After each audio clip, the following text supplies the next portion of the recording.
Bonjour à tous, merci de nous accueillir. Donc, nous sommes effectivement les représentants de la société Enedis. Donc, Enedis, vous connaissez tous, c'est ex-ERDF. C'est plus simple quand on le dit. Et donc, une filiale aujourd'hui du groupe EDF.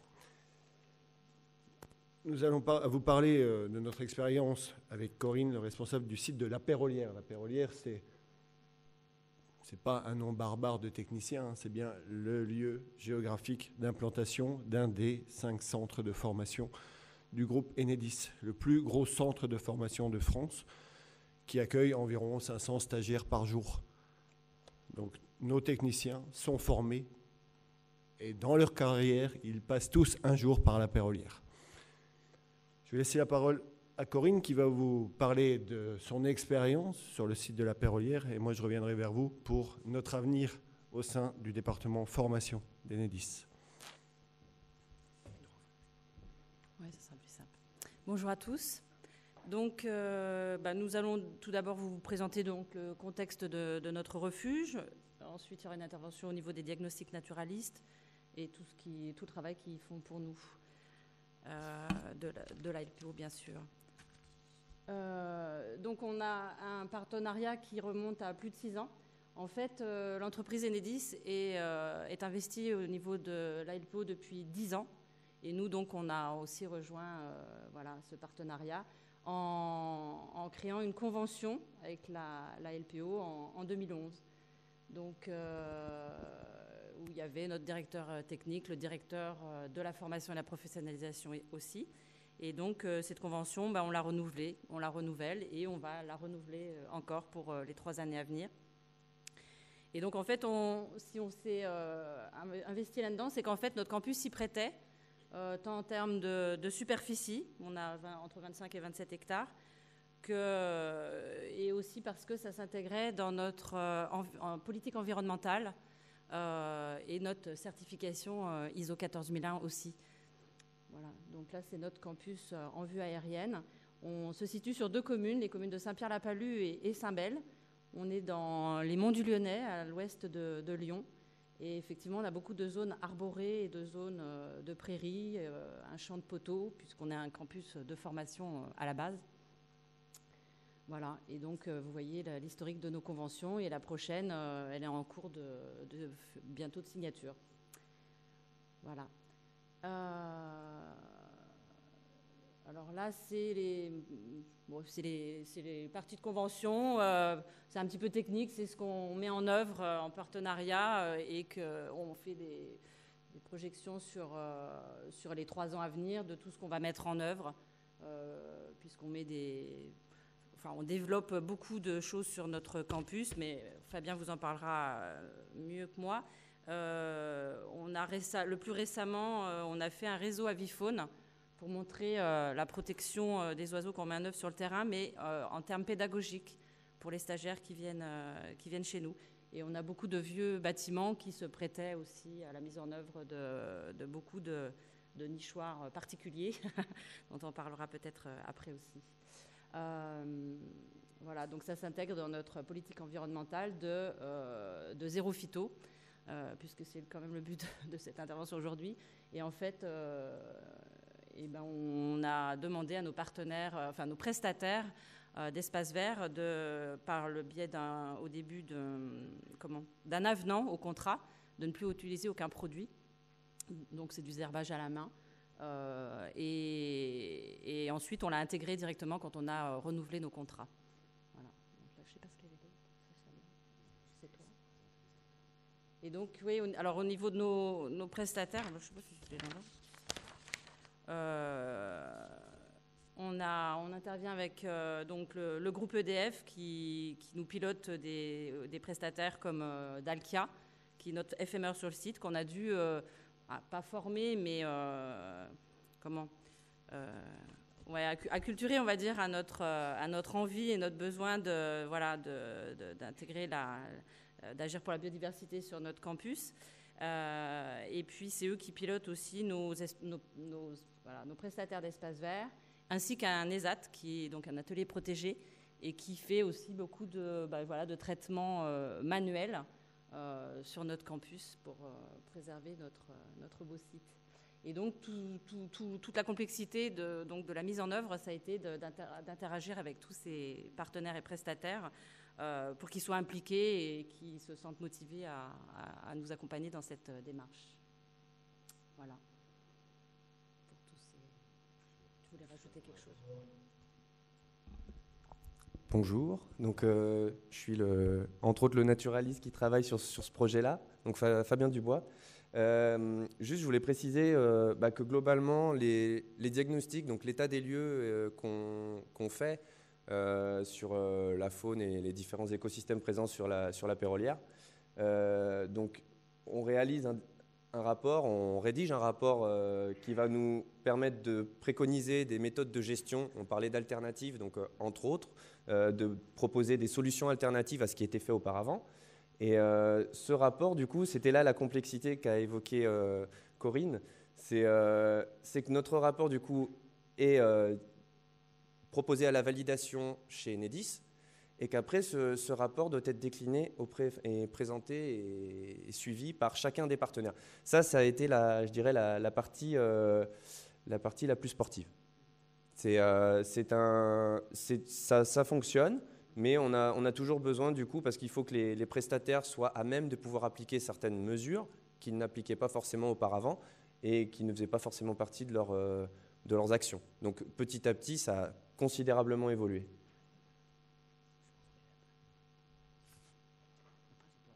Ouais.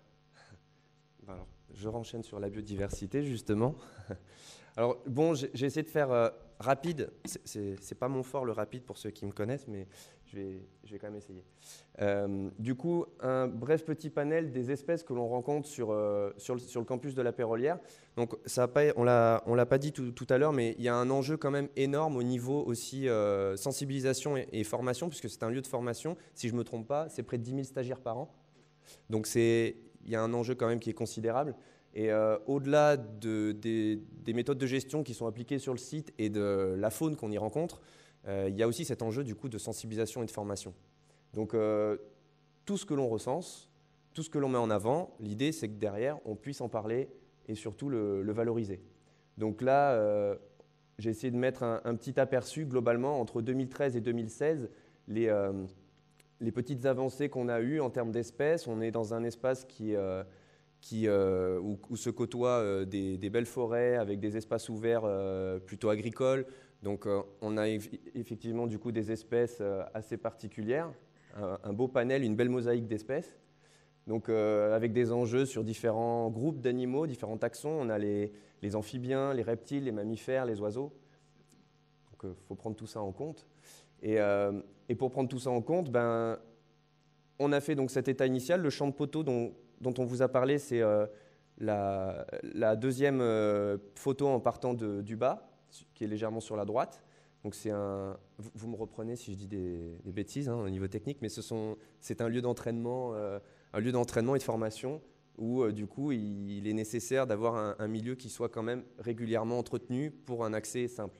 Donc voilà, c'est aussi des compromis. On prend, nous, connaissance des contraintes techniques et puis on essaye de construire ensemble. La phase de transition, ça a été qu'une fois qu'on avait pu faire cet état des lieux, il a fallu aussi faire prendre conscience à l'ensemble des acteurs Enedis que il va y avoir du changement. Et ça a été un changement d'abord aussi visuel pour beaucoup de gens. Donc il a fallu aussi s'y faire. Et vous connaissez la réaction quand on laisse qu'on passe d'une zone où on avait un green de golf, pour faire simple, à une zone où on est sur de la gestion différenciée, où on a des prairies avec des herbes folles, des herbes qui poussent un petit peu dans tous les sens.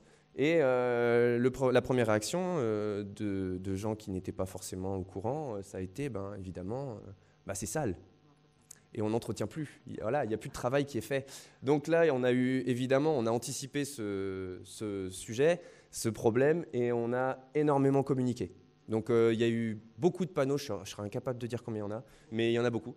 On a mis beaucoup de panneaux sur toutes les zones, parce qu'il y a des zones de gestion différenciée sur le campus, et on a aussi des zones où c'est carrément une zone qu'on laisse en régénération.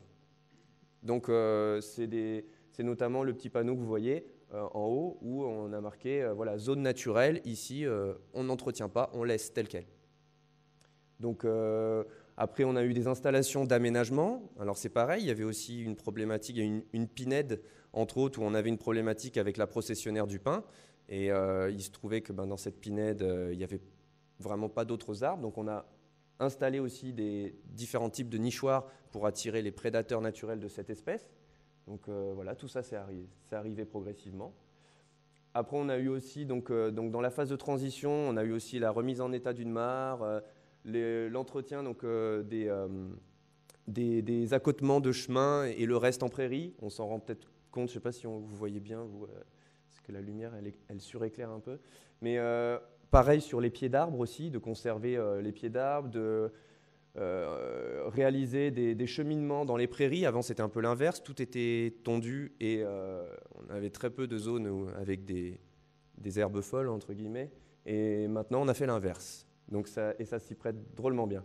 Il y a eu un gros projet, peut-être que vous pourrez en parler, de bassin d'assainissement, qui est un bassin d'assainissement écologique, et qu'on voit là, ici, la deuxième en partant du bas, qui du coup a été accompagné à la fois par un bureau d'études et par nous aussi, où du coup on a tâché de prendre en compte tout simplement les espèces qui étaient inventoriées via le refuge LPO, et tout simplement de proposer des aménagements en conséquence. Donc on a entre autres des aménagements, des zones d'hibernation pour les reptiles et les amphibiens. Il y a une plantation de haies également. Qu'est-ce qu'on a eu d'autre? Un muret aussi qui a été installé en pierre sèche. Donc beaucoup d'aménagements et de prise en compte. Et la dernière photo, globalement, reprend le danger des surfaces vitrées. Parce qu'on s'intéresse aussi au bâti. Donc au niveau des inventaires, je pense que Corinne a l'habitude de me croiser maintenant là-bas. Je pense que voilà, il y a un relationnel qui est très important à conserver entre partenaires. On se voit très fréquemment, on discute de ce qui fonctionne, de ce qui fonctionne moins bien, et on essaye de rectifier le tir. C'est une partie qui est très importante. Et sans ça, on n'arrive pas à mener à bien toutes les actions. On a la partie effectivement aussi sur les analyses et les rédactions des rapports. Donc je dirais que ça nous donne des arguments supplémentaires pour valoriser le vivant, et en même temps ça permet aussi de répondre aux évaluations ISO 14001 pour Enedis. Donc on y trouve tous notre compte. Sur la partie des conseils et des préconisations de gestion, en bas à gauche, tout simplement, ce que je vous disais, on va agir autant sur les espaces verts que sur le bâtiment. Et sur le bâtiment, il y a eu quand même pas mal de choses qui ont été mises en place.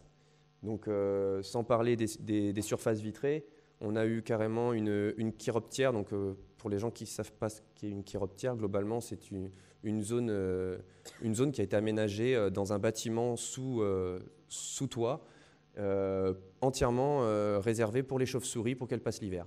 Donc, il y a eu ça qui a été créé. Il y a eu aussi un ancien pigeonnier qui a été réaménagé pour une espèce de chouette. On a aussi une grotte artificielle qui a été aussi équipée pour les chauves-souris. Il y a eu quand même beaucoup de choses qui ont été mises en place. Donc là, ce petit schéma qui peut-être pique un peu les yeux, vous avez le campus représenté avec les différents aménagements qui ont été implantés. On a, donc si vous prenez le rond violet là, au milieu, donc c'est un aménagement pour Faucon qui a été installé sur le bâtiment principal d'Enedis. Tous les petits points rouges sont des aménagements pour différentes espèces d'oiseaux qui manquaient de cavité. Donc on en a créé des artificiels en attendant que la nature fasse son travail.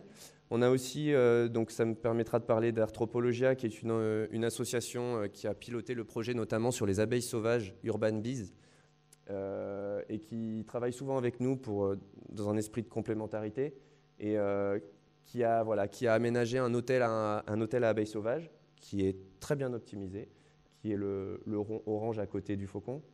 Et après, vous avez, je vous laisse prendre connaissance, mais les zones de prairie, les zones en renaturation. Donc voilà, il y a énormément de choses qui ont été mises en place.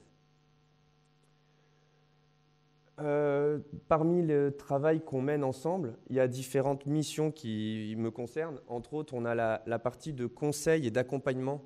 J'ai appelé ça médiation, mais c'est par exemple tout simplement mon partenaire qui va m'appeler et me dire tiens, il y a une chouette qui s'est coincée dans un bâtiment.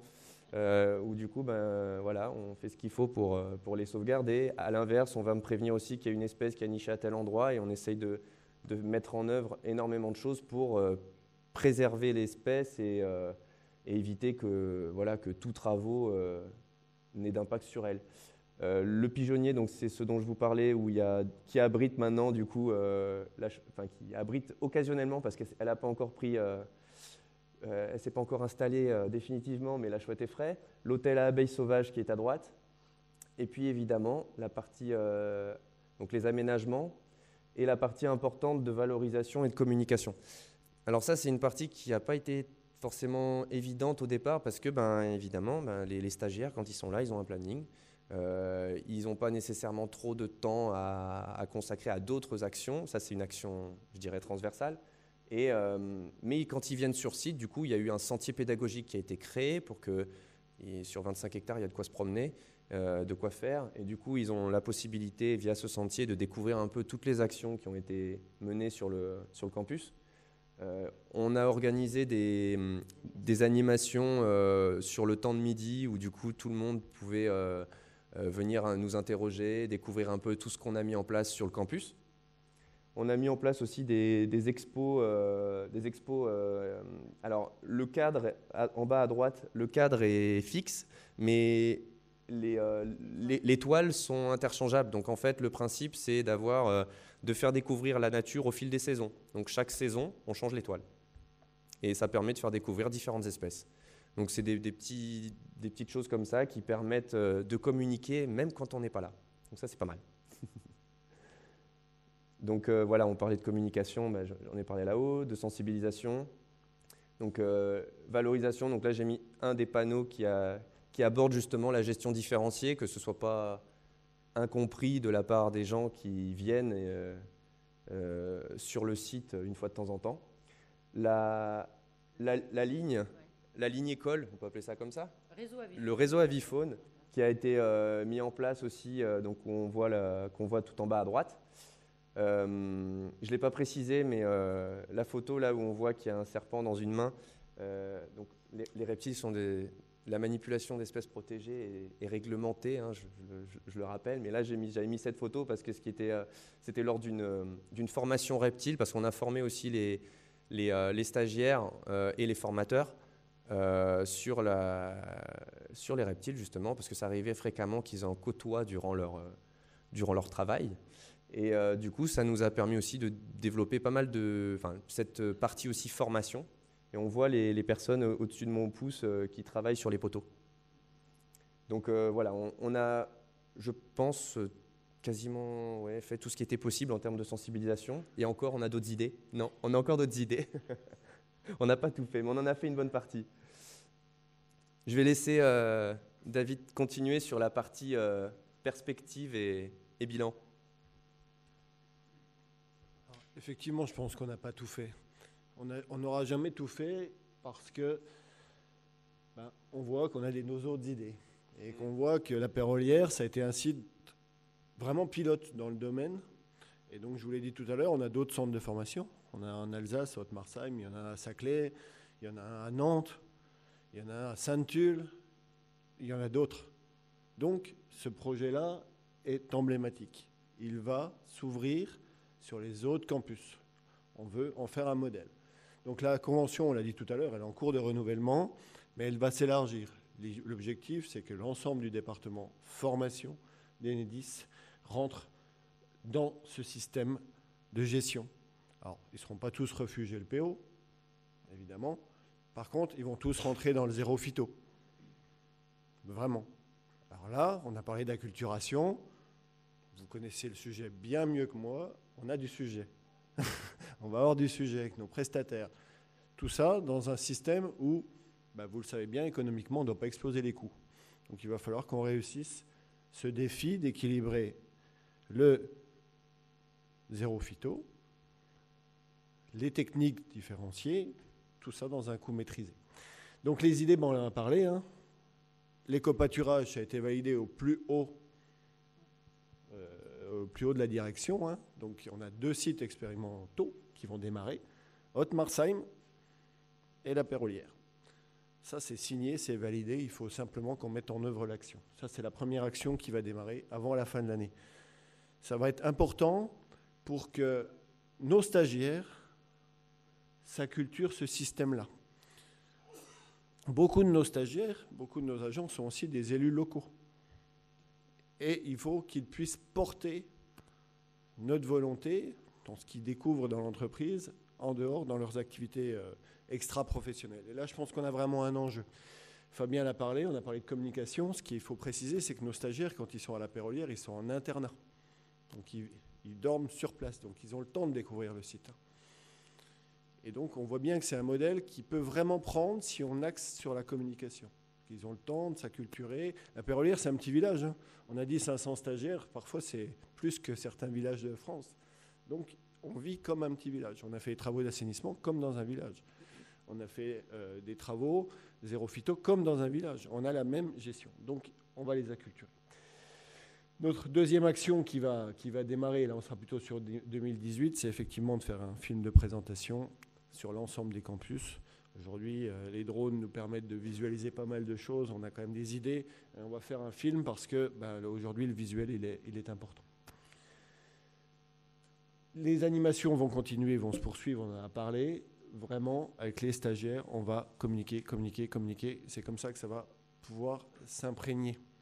La marteau-thérapie, l'art de répéter. Je pense que ça va être ça la technique qu'on va mettre en œuvre, hein. C'est-à-dire qu'il faut qu'on répète, sachant que nos stagiaires, ils passent, ils repassent et parfois, ensuite, quand ils repartent dans leurs unités, ils sont repris dans l'opérationnel et ils peuvent oublier. Donc, à nous de trouver les leviers pour qu'ils découvrent quelque chose dans notre site de formation et qu'on arrive suffisamment à communiquer en mode répété pour qu'ils le conservent. Le réseau Aviphone, qui est vraiment une vraie réussite aussi, on a parlé réseau Aviphone, réseau école, pour bien comprendre, ce sont des poteaux qui sont à 1,50 m du sol, surbaissés pour qu'on visualise bien c'est quoi un appareil de protection sur un réseau. Ce réseau-là, il est mis en place d'ici la fin de l'année sur l'ensemble des campus de formation. Donc ça a vraiment été un engagement fort. Donc ça, c'est vraiment des actions emblématiques. Donc la convention, elle est en cours de renouvellement, elle va s'élargir, on va aller encore plus loin. On a des projets de travaux importants sur la Pérolière et la LPO sera un partenaire évidemment consulté dans la construction et dans l'aménagement. Donc, merci de votre aide globalement. Merci à Fabien du travail qu'il fait parce que c'est vraiment important en termes de relationnel. C'est comme ça qu'on réussit ce beau partenariat qui dure et qui va encore durer. Merci à vous tous.